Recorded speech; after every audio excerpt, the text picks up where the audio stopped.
I'm just gonna make this kind of brief, but when I was growing up, I grew up being dyslexic. I couldn't read, I couldn't write, and since I was in second grade, I was in special ed class, and I ended up I'm multiracial. My father is Singapore Chinese, my mother is Polish American, and so I'm mixed. I grew up in the church, but I never really had a personal relationship with God because I felt hurt by the church, and not only hurt by the church, but you know, when I was younger, I moved to New Zealand when I was 11 years old, and in New Zealand, the first day at school, I started to encounter racism. So me and my younger brother, who went to the same school, we were getting, you know, there was a lot of verbal abuse going on and physical abuse with my younger brother. And because of that, I started to fight. I started to fight to defend ourselves, to defend me, defend my younger brother. And I really pushed God. I knew God exists. I knew he was real. But I just really thought, how can God let abuse happen to me and my younger brother? And I really had a distrust of God and actually blamed God for what I went through. But because of that, I learned to fight. And at actually 11 years old, me and another guy put a gang together called the SBs, and we were in Mangere, Auckland, at Royal Oak School.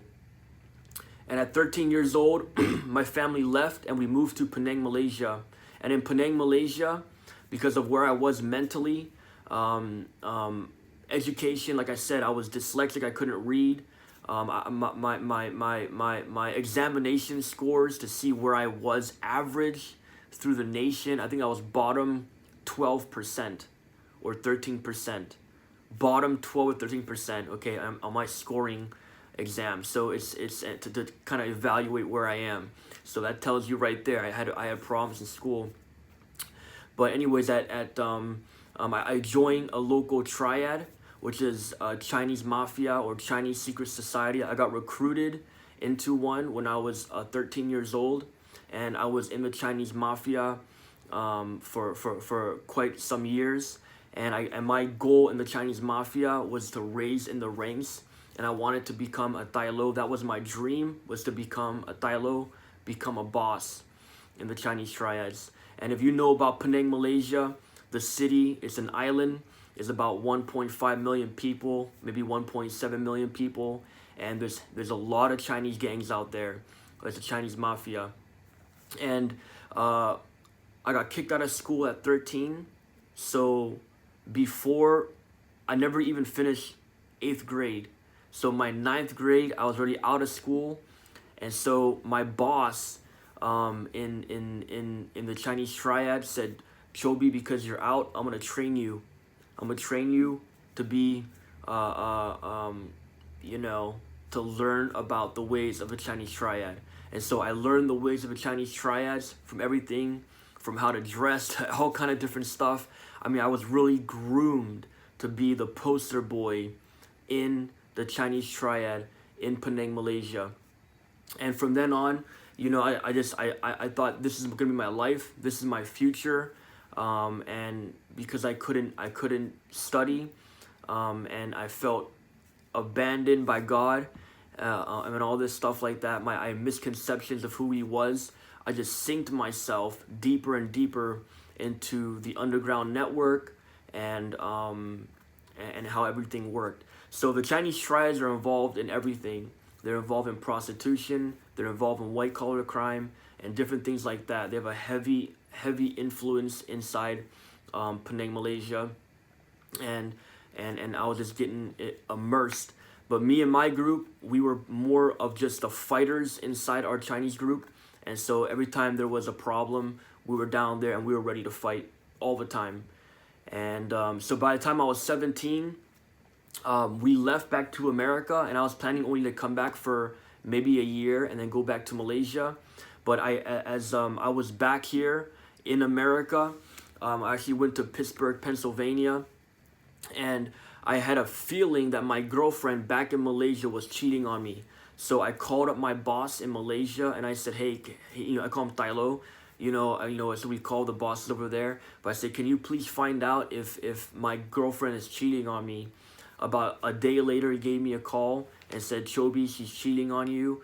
And so I remember that night, I started tearing my room up. I started I was so upset because the girl she cheated with was someone that I knew. And I bought a plane ticket and I called her and I said, listen, I want you to tell that guy I got a present coming for him. And I was going to go fly back and take care of him. And so anyways, I bought a plane ticket. And as I was about to leave the door of my house, okay, to enter the car to go to the airport to fly back to Malaysia, my mother was waiting outside the door. And she said to me, she said, son, I don't know if I'll ever see you again. Because she knew, okay, that God spoke to her before that I was going to die in Malaysia. That's why they end up leaving to come to America. But here I was trying to fly back, okay? And she said, I told God, Lord, do whatever it takes in his life to get him on track. And I remember when she said that, it did something to me. It actually put this fear in me because I never seen my mom like that before. And I remember getting on the airplane. I had this little small Bible that one of my friends long time ago from Malaysia gave to me. And I always kept that Bible because who that guy meant to me, when he gave that Bible to me, I always kept it. But I never could read, but I just kept the Bible. And I remember bringing that Bible with me on the airplane to fly back to Malaysia. And in my mind, I had nothing but hate and murder, especially for this guy that I was going back to see. And in the airplane, I would get this fear, this anxiety, because in the airplane, I have no control. And I was a person that thrived on control, because control to me was my comfort. Because I felt like my life was so out of control growing up that control was my comfort. And I opened the Bible up just to flip through the pages. And in what I saw, okay, that popped out to me, it said this. It said, in 3 days, I will heal your wounds. And I couldn't read, but I saw these words come out. In 3 days, I will heal your wounds. And I've never seen that back in the Bible again. So I don't know I think God was speaking to me during the time. So I closed the Bible, and I remember in the airplane, I said, God, if you heal me in 3 days, okay, I'm not going to go after this guy. And so I remember I landed in my airplane, and I remember 3 days went past, and every day I was so angry, and I just wanted to go get machetes and go after this guy. And I remember the second day I was laying in bed thinking tomorrow's the third day, and if I wake up and I got this anger, I'm going after him. And I remember I woke up the next day, and there was this peace that I couldn't understand. It was a peace that I felt over this burning sensation over my heart that was gone. It put that burning sensation out. And I woke up, I thought, man, I think God took this away. I think God actually healed me. And I think now he really spoke to me in the airplane. So I spent about a month there in Malaysia, and I was thinking about what happened, right?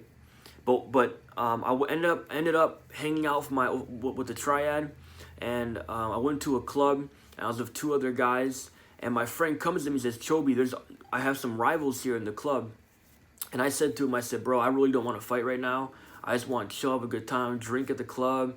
We got bottles and all this. And anyways, the club closes, and we ended up going to a place where we're eating food on the side of the street. So we're eating food, we're having makan, we're just having a good time, just eating up.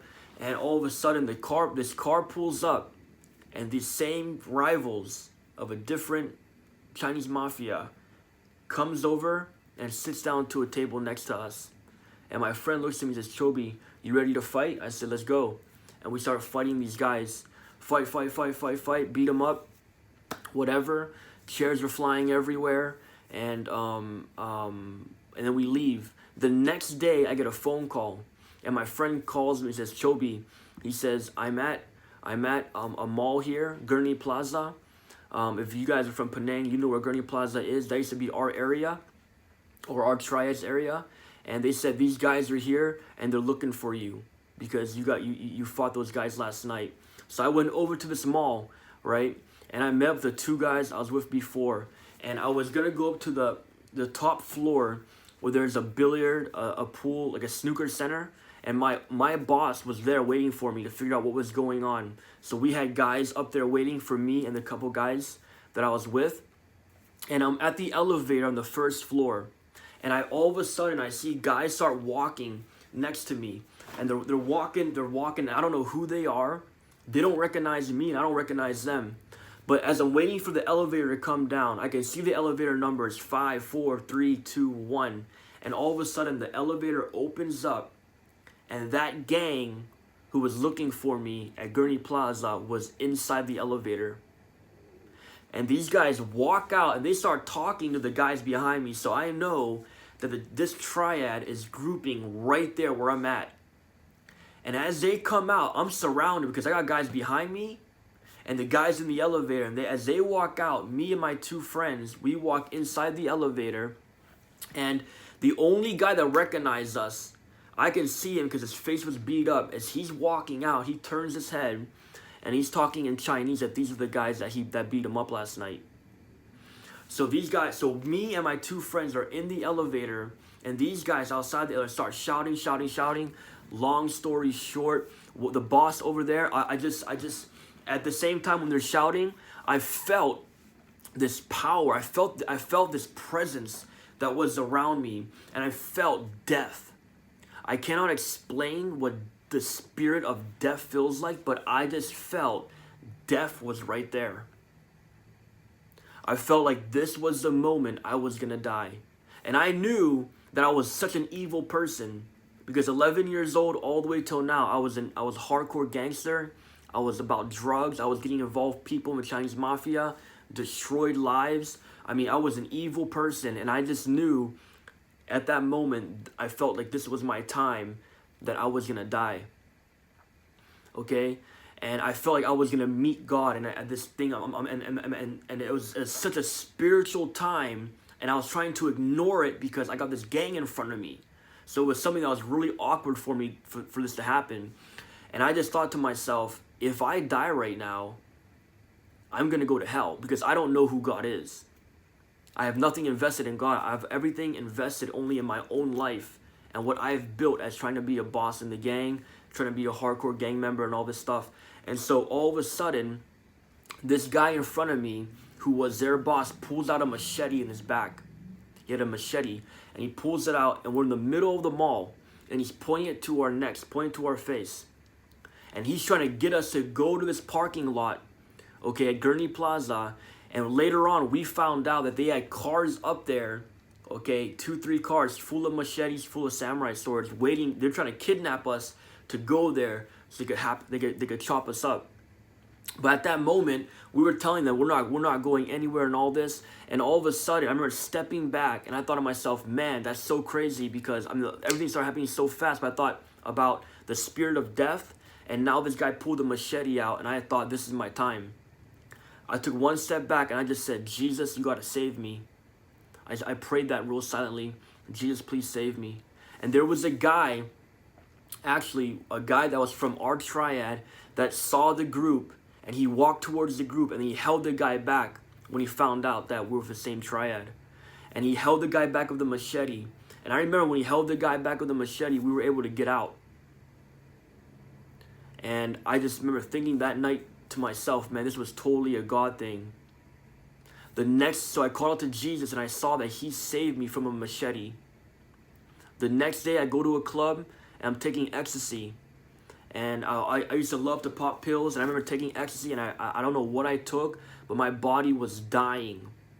And I remember I was exiting this club, I was sitting on this chair, and I could feel the coldness of death, and the same spirit of death that I felt the day before showed up. And now I really started to panic because I remember what happened the day before when I felt the spirit of death. Now I felt the spirit of death again. Like I said, I can't explain it, but if you're there, if you've been there, you know what I'm talking about. And I remember thinking to myself, man, I'm going to die right now and see God. And God just saved me the day before. And I remember looking to the sky and I said, Lord, you got to save me. In Jesus' name, please, God. And I remember that life went back in my body and I sobered up. I got on my chair and I felt 100% fine. And my friends were like, Choby, you okay? And I said, I think Jesus just saved me. I said, I called out to Jesus and he just saved me. They thought I was crazy. But I knew inside my heart what was going on. The third day, the next day, it's the third thing that happened. I was going down, I was in my friend's car, right? But before I got in his car, he pulls up. He was my right-hand man in the Chinese Triad. I could see I have my right-hand man and my left-hand man. He was the guy that was taking care of my group. I was back in America. He pulls up in his car, and I heard a voice. And the voice said, put on your seatbelt. And usually I would never put on my seatbelt, right? But I got in the car and I put my seatbelt on. And he looks at me and says, Choby, he says, you don't trust my driving? Why putting your seatbelt on? Because he knew I never put my seatbelt on. And I said, you should put your seatbelt on too. He put his seatbelt and we're going down this road and we're following another car that's in front of us. We're kind of like racing. And the car in front of us, who's also our friends inside, they started stopping because of traffic. And my friend, he couldn't slow down fast enough, right? So his car started to slide. And the car went like a 90-degree angle. So it went from going on the road to cutting off the road at 90 degrees. And we jumped off the sidewalk. And I remember that split second when he lost control of the car. I thought about the last 2 days, about what happened to me, about calling out to Jesus and him saving me. And I thought to myself, my life flashed before my eyes at that moment of losing control. And I thought, I'm going to see God's judgment. I'm going to see him. I don't know him. And I remember blacking out. And I woke up after blacking out in this car, and the whole windshield was smashed. And there was leaves everywhere. And there was a pole. My head was actually hanging to the side because there was a pole that came through the windshield, and it cut some of my forehead. And I look over to my friend, and he's going through a seizure. His eyes are rolled back. He has blood coming down his head, and he's just shaking. And I thought, I got to get my friend out of the car. It's the first thing I thought about. So I popped my seatbelt off.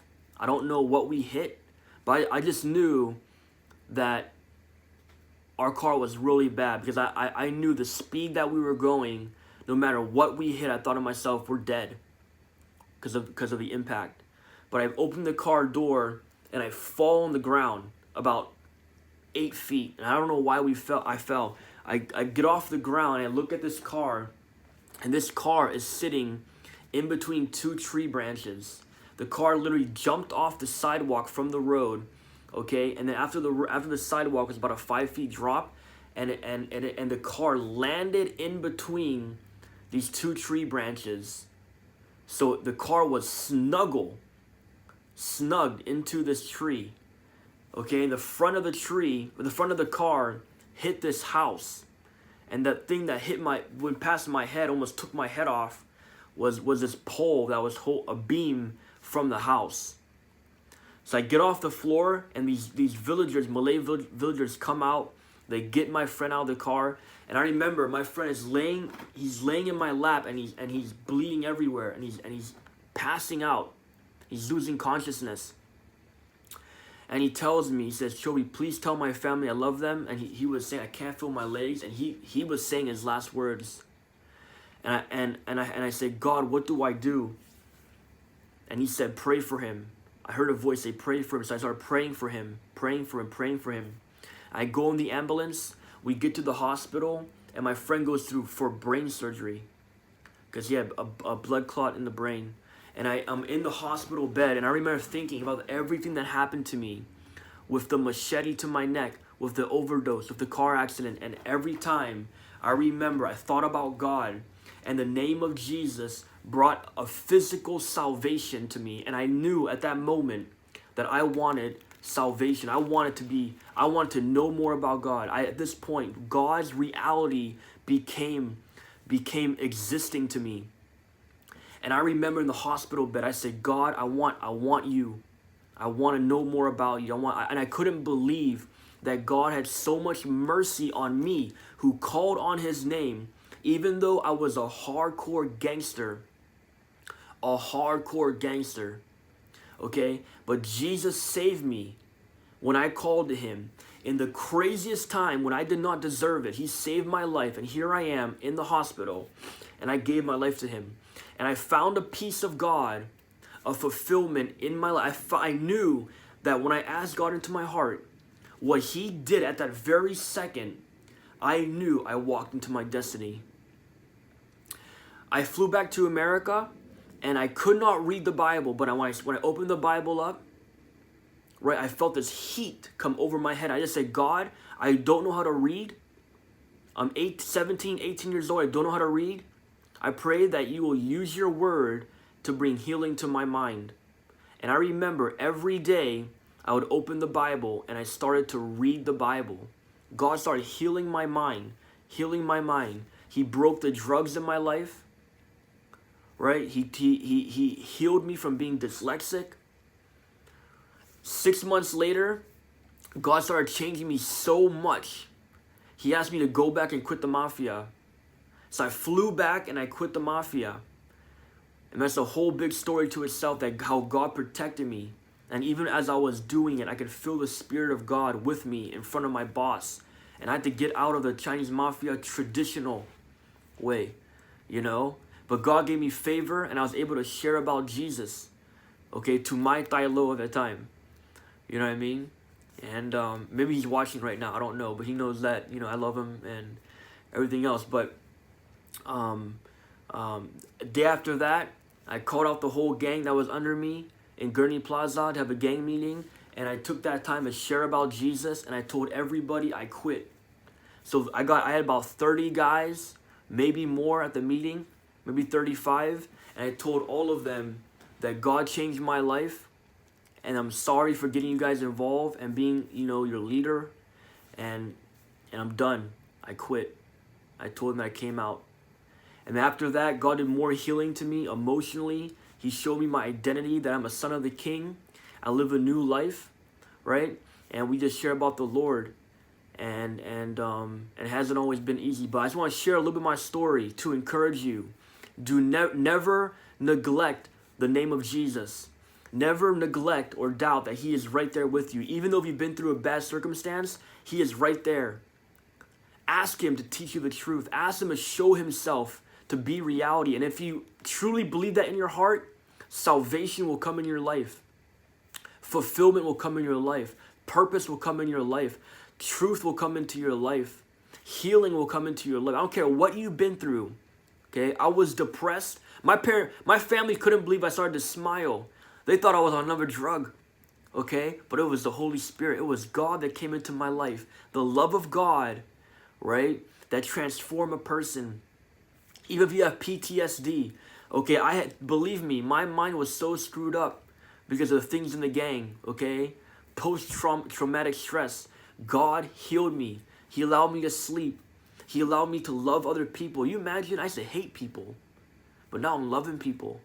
Why? Because when God comes in, doctors may say nothing will change in your life or it is impossible. Let me tell you, the healing of God is possible. He is the ultimate authority. And if you reach out to God and say, God, I want you to show yourself. Let me see if you're real, Lord. Okay?